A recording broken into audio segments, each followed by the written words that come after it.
My fiancée chose another man and announced it confidently, expecting me to break down. I didn't show emotion or fight her decision.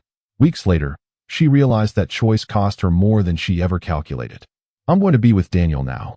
I just wanted you to hear it from me first. She said it like she was doing me a favor. Like this was some noble gesture of transparency. I looked up from my laptop. We were in our living room. The one we picked furniture for together 6 months ago. Hey viewers, before we move on to the video, please make sure to subscribe to the channel and hit the like button if you want to see more stories like this. I'm 31. She's 28. We'd been engaged for 8 months. Together for 3 years before that. Daniel was her co-worker at the marketing firm. I'd met him twice at company events. Okay, I said. That was it. Just okay. Her face flickered with something I couldn't quite read. Confusion maybe. Or disappointment. That's all you're going to say? I closed my laptop slowly. Set it on the coffee table. What would you like me to say? She shifted her weight from one foot to the other. Her arms were crossed now. I don't know. I just thought. I thought you'd at least ask why. Do you want to tell me why? Her jaw tightened. He makes me feel alive. He sees me in ways you never have. I nodded. Then you should be with him. Silence stretched between us like a canyon opening up in real time. You're not even going to fight for us? Her voice had an edge now. Almost angry. You just told me you've chosen someone else. What exactly am I supposed to fight for? She stared at me for a long moment. Her eyes were searching my face for something she wasn't finding. I need to feel wanted. I need passion. I need someone who actually cares. I understand. Stop saying things like that. She was raising her voice now. Stop being so fucking calm about this. I stood up, picked up my laptop. What do you need from me right now? Tears. Anger?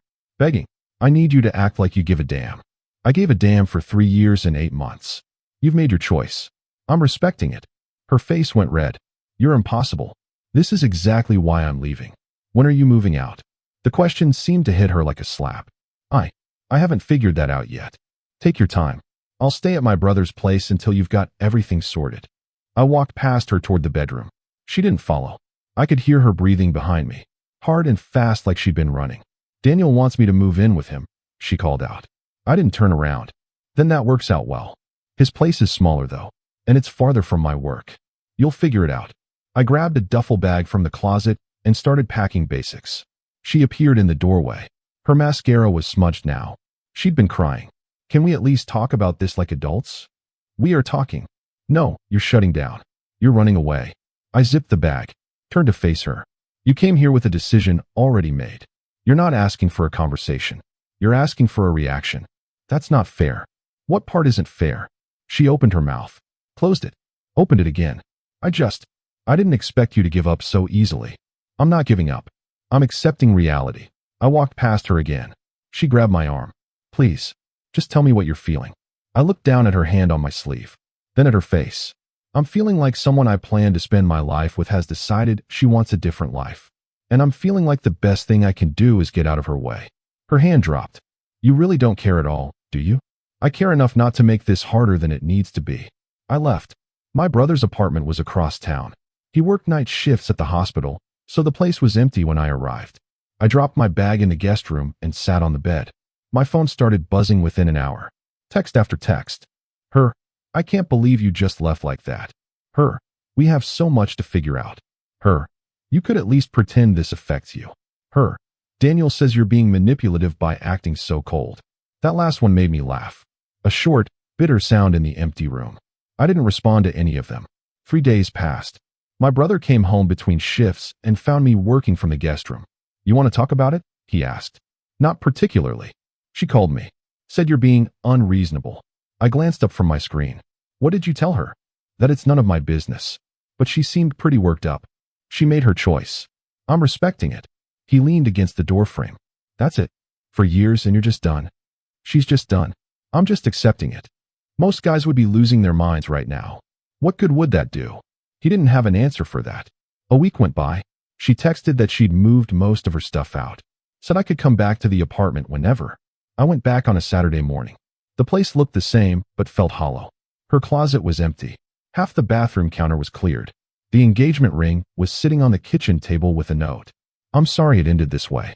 I hope you find someone who makes you happy. I picked up the ring, held it up to the light. We'd gone shopping for it together. She'd picked this exact one. I put it back in the box and set it in my desk drawer. Then I went about my day like nothing had changed. Work continued. I took calls, answered emails, finished projects. My colleague Amanda asked if I was okay during a team meeting. Why wouldn't I be?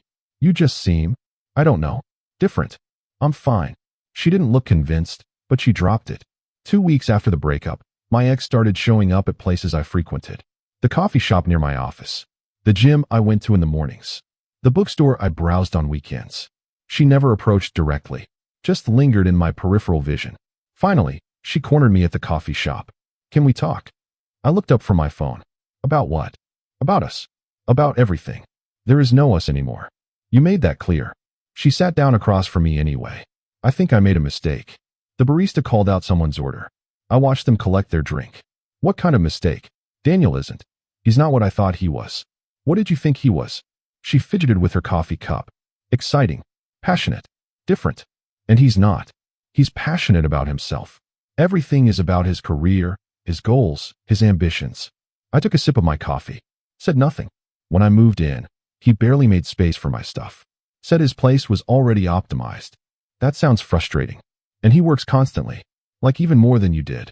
Except when you worked, you still made time for me. Did I? Her eyes flashed. Yes, you did.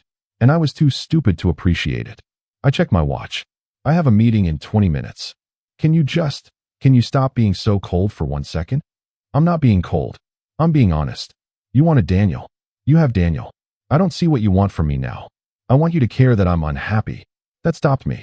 I set down my coffee and looked at her. Really looked at her. You came to our apartment and told me you were choosing another man. You didn't ask for my input. You didn't suggest counseling. You didn't say you were confused or struggling. You announced a decision and expected me to fall apart. Her face was turning red again. And when I didn't fall apart, when I just accepted what you said, that made you angry. Because you wanted a specific reaction from me. That's not true, isn't it? You wanted me to beg, to fight, to prove you were worth fighting for. Because that would have validated your decision to leave. She was crying now. I just wanted you to show you cared. I showed I cared for almost 4 years. I worked extra hours so we could afford the apartment you wanted. I planned the proposal you dreamed about. I rearranged my entire life around building a future with you. I know, but that wasn't exciting enough. That wasn't passionate enough. Because I wasn't dramatic about it. You were just so steady, so predictable. And Daniel was exciting because he was new. Because you didn't know him well enough to see his flaws yet. She wiped her eyes with her sleeve. I was wrong. I see that now. Good. Then you've learned something valuable for your next relationship. My next what? I stood up. Grabbed my coffee. I'm not your backup plan. I'm not here to catch you when your exciting choice stops being exciting. Please, just give me another chance. You had your chance. You chose differently. That's okay. But you don't get to unchoose now that reality doesn't match your fantasy. I love you. The words hung in the air between us. You love the idea of me, the safety of me, but you don't love me enough to have stayed when someone more exciting came along. I walked toward the door. Wait. She was following me. What if I break up with Daniel? What if I prove I'm serious? I turned around one last time. Then you'll be single, and you'll have time to figure out what you actually want. But it won't be me. I left her standing there. My hands were shaking when I got to my car. Not from anger, not from sadness, from relief. Because I finally understood something I'd been avoiding for months before the breakup. We'd been coasting, both of us. She'd blamed me for the lack of passion, but she hadn't brought passion either. She'd wanted me to create excitement for both of us, to carry the emotional weight of the relationship while she passively consumed whatever I provided. And when I couldn't read her mind or manufacture spontaneous romance while working 60-hour weeks, I became the problem. Daniel wasn't better than me. He was just newer. And eventually, she'd get bored of him too. That night, my brother came home early. She called me again, he said. What did she want? She said you're being cruel, that you won't even consider working things out. I laughed. Actually laughed. What's funny? She cheated on me emotionally for who knows how long. Fell for her coworker. Left me for him. And now I'm cruel for not taking her back when it didn't work out. Did she actually cheat or just have feelings? Does it matter? She made her choice. She acted on it. The feelings came first, sure, but she chose to pursue them instead of talking to me. He grabbed a beer from the fridge. Offered me one. You doing okay though? Like actually, honestly, yeah, better than I expected. Why? I thought about it for a minute. Because I'm not losing sleep wondering if I'm enough anymore. She made it clear I wasn't. And instead of destroying me, it freed me. That's pretty healthy, man. Or I'm in denial. Time will tell. He clinked his beer against mine. To clarity, then. To clarity. 3 weeks later, I ran into Daniel at a client meeting. He looked uncomfortable the moment he saw me. The meeting went fine. Professional. Focused. Afterward, he approached me in the parking lot. Hey man, can we talk for a second? I unlocked my car. Sure. Look, I just want to say, I didn't know she was still engaged when we started talking. Okay. He blinked. That's it. What else do you want me to say? I don't know. Most guys would want to take a swing at me or something. You're not worth the assault charge. He actually flinched. She talks about you constantly, he said. That sounds annoying for you. It is. She compares everything I do to what you would have done. Sounds like you're not measuring up. His jaw tightened. I'm just being myself. And that's great. But being yourself apparently includes less emotional availability than she needs. She told you that. She didn't have to. It's obvious. He ran a hand through his hair. She wants me to be more like you. But she left you. So what does that even mean?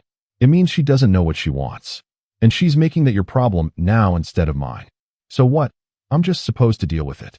I opened my car door. You're supposed to make your own choices. Just like she did. Just like I did. What did you choose? To let go of someone who couldn't decide if I was enough. I got in my car and drove away. That weekend, my ex showed up at my brother's apartment. She somehow got past the building security. My brother was at work. I was alone. She knocked. I checked the peephole. Thought about not answering.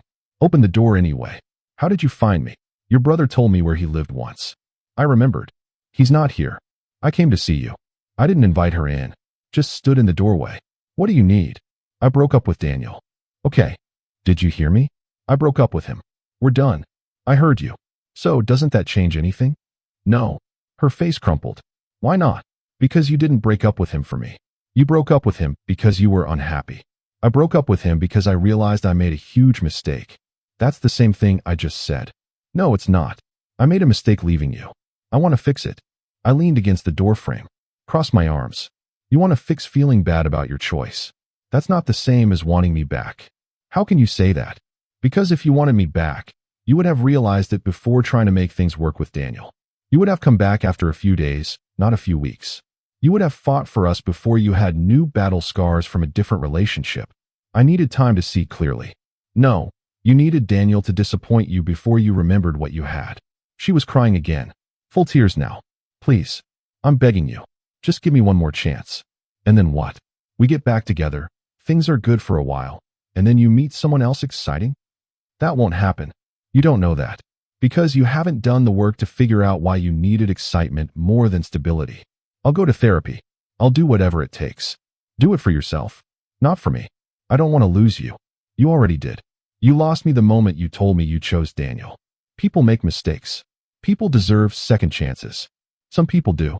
But I don't owe you one. Especially when your mistake was choosing someone else. She sobbed. Actually sobbed. Her whole body was shaking. I can't believe you're being this cruel. I'm not being cruel. I'm being clear. You wanted a different life. Go build it. I wanted you. No. You wanted me to be different. You wanted me to be exciting and spontaneous and passionate in exactly the ways you imagined. But you never told me that. You just grew resentful that I wasn't reading your mind. That's not fair. What part? She couldn't answer. I worked 60-hour weeks to afford our life. I came home tired. I wasn't perfect, but I was present. I was committed. I was building something with you. I know, but that wasn't enough. Because I wasn't performing love the way you wanted it performed. I was living it quietly, and quiet love wasn't exciting enough. I'm sorry. I believe you. But sorry doesn't change anything. What can I do? Move on. Learn from this. Be more honest with the next person about what you need. There won't be a next person. I want you. I stepped back into the apartment. Started closing the door. Wait. She put her hand on the door. Please just tell me there's a chance. Even a small one. I looked at her hand. Then at her face. There's no chance. I'm sorry. I closed the door. Heard her crying on the other side for a few minutes. Then footsteps. Walking away. I sat on the couch and stared at the ceiling. My chest felt tight. Not from sadness. From finality. That chapter was closed. Really closed. And I felt lighter for it. A month passed. I moved back into the apartment. It felt like mine now. Not ours. I rearranged furniture. Bought new art. Changed things. Work picked up. I got promoted to senior project manager. My brother said I seemed different. More focused. You're not as, I don't know, accommodating as you used to be. Is that bad? No. Just different. You're saying no to things more. I'm saying no to things that don't serve me. Fair enough. I started dating again. Casually. Nothing serious. Met someone interesting at a friend's birthday party. We talked for hours about nothing important. She asked me what I was looking for. Honestly, I don't know yet. But I know what I'm not looking for. What's that? Someone who needs me to prove my worth constantly. Someone who keeps looking around to see if there's something better. She nodded. Sounds like you learned that the hard way. Most good lessons come that way. We exchanged numbers. Texted a bit. Went on a few dates. Nothing earth-shattering. Just easy. Comfortable. She had her own life. Her own friends. Her own goals. She didn't need me to complete her. Just to compliment her. It was refreshing. Then, about 2 months after my ex broke up with Daniel, I got an email. From her mother. Subject line, please read this.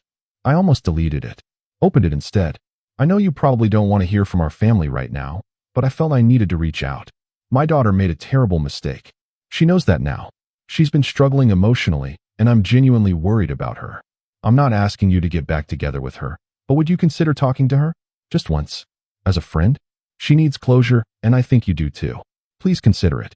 You were always good to her, even when she didn't deserve it. I read it 3 times, then deleted it. Closure wasn't something she could give me, or that I could give her. Closure was something you created for yourself by accepting reality and moving forward. I'd already done that. 2 weeks later, I ran into her at a grocery store. She looked tired, thinner. We locked eyes across the produce section. She started walking toward me. I didn't move. Hi, she said softly. Hi. How have you been? Good. You. Surviving. Silence stretched between us. Different from before. Less charged. I got my mom's email, she said. I didn't ask her to send it. I figured. I'm sorry she bothered you. It's okay. More silence. You look good, she said. Happy. I'm doing all right. Are you seeing someone? I thought about lying. Decided against it. I've been on a few dates. Nothing serious yet. She nodded. Looked down at her cart. I'm glad you're moving on. Are you? She looked up. Yes. Actually. Because it means at least one of us is okay. You'll be okay too. Eventually. Will I? Yeah. Once you stop looking backward. Her eyes filled with tears, but she blinked them away. I really did love you, you know. I still do. I know. But you don't love me anymore. I thought about it. Really thought about it. I love who you were. Or who I thought you were. But I don't love who you became at the end. That's fair. And I don't love who I was with you either. I lost myself trying to be enough for someone who couldn't be satisfied. She flinched. I never meant to make you feel that way. I know. But impact matters more than intention. She nodded slowly. I should let you finish your shopping. Take care of yourself. You too. She walked away. I watched her go. Felt nothing but a distant sort of sadness. The kind you feel for anyone who's struggling. But not the kind that makes you want to fix them. I finished my shopping and went home. That night, I deleted her number from my phone. Unfollowed her on all social media. Removed the last traces of our relationship from my daily life. It felt like shedding a skin I'd outgrown.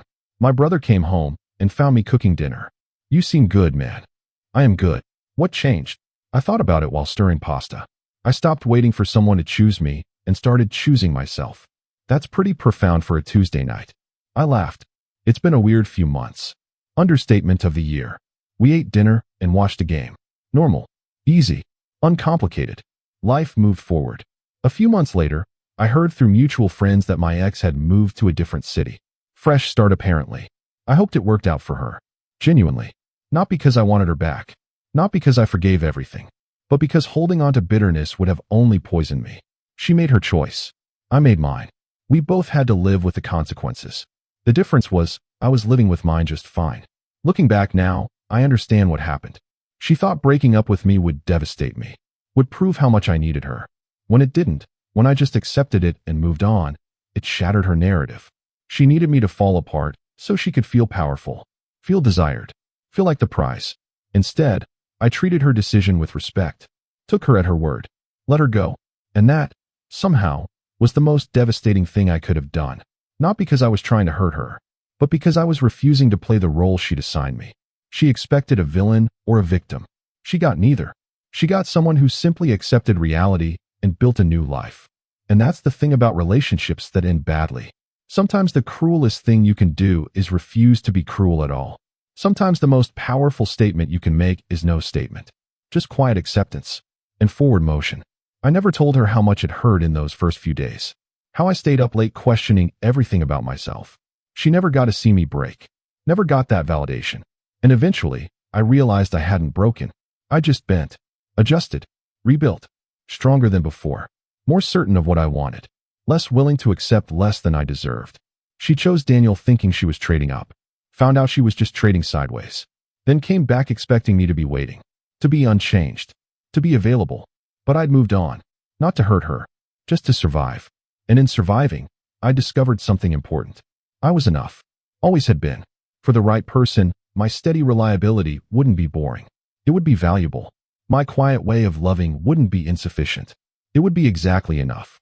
I just had to find someone who valued what I offered instead of resenting what I couldn't be. Last I heard, my ex was dating someone new in her new city. I hope she's learned what she needs. I hope she's honest with him. I hope she's happy. But mostly, I just hope she's learned to be happy with herself. Because that was always the real problem.